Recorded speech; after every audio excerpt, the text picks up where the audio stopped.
Today I'm going to show you how to make one of these push buttons with an LED if you don't have any on hand. This is basically a push button switch. That's one I got off of Amazon. It's got a waterproof seal on it. You get an LED, a red LED, uses about 3 volts and a 100 ohm resistor.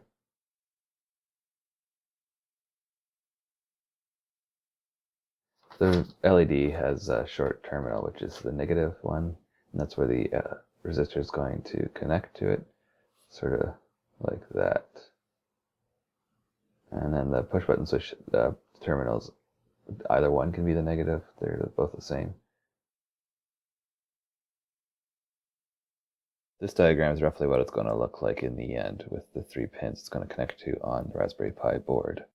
So first thing I'm going to do is connect the LED to the resistor like this, and then I'm going to insert the resistor into the terminal of the button like that and solder it right there.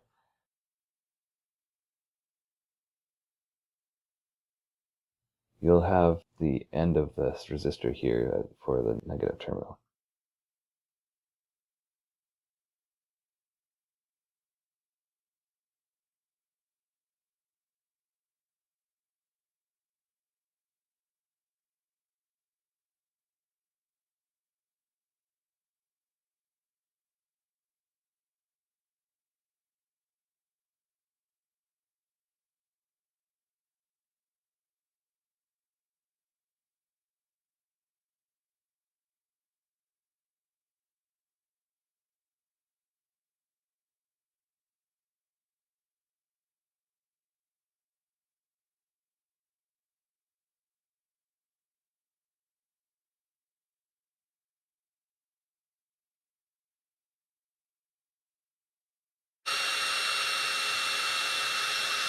And then you try to get this on.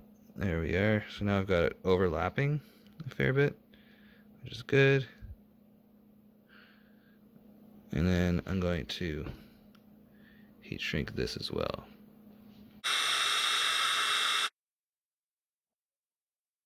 I'm going to just cut another piece of heat shrink here. It's a little bit bigger this time so that it will slide over the stuff I already put there.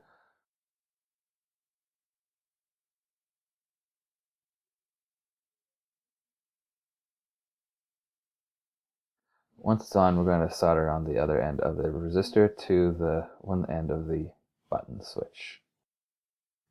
I just sort of clamp it on here with some pliers.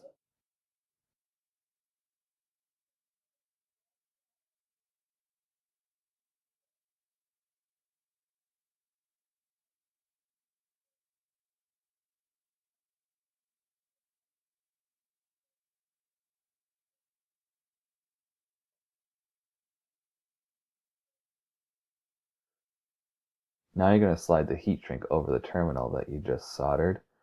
It's going to cover up that still loose end of the resistor, but you can pull that out after. Just pulling out that loose end of the resistor so that I can solder on the ground wire.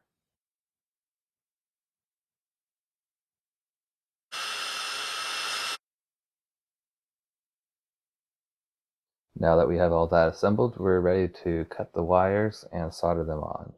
You can use whatever colors you want, but depending on what you have, you should use either white or black for the ground. If you have a wire stripper, I highly recommend you get one. And to solder on this terminal, I just like to create a little hook with the end of the wire so it grabs on nicely, and then clamp it with my pliers.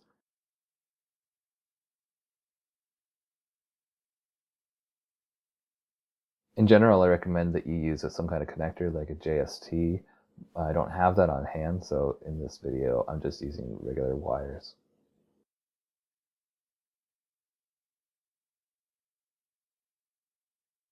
You can also use alligator clips to grab onto the wires as you solder them together.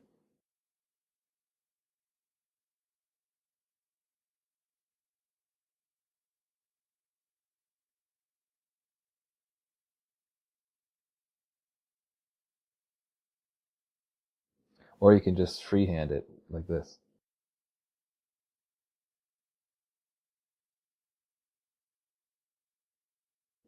And now I'm just going to put on a bunch more heat shrink to cover up all of those new soldering joints.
Lastly, I'm going to take one big piece of heat shrink and then fill it up with hot glue so that everything is nicely sealed up to prevent any moisture from getting in.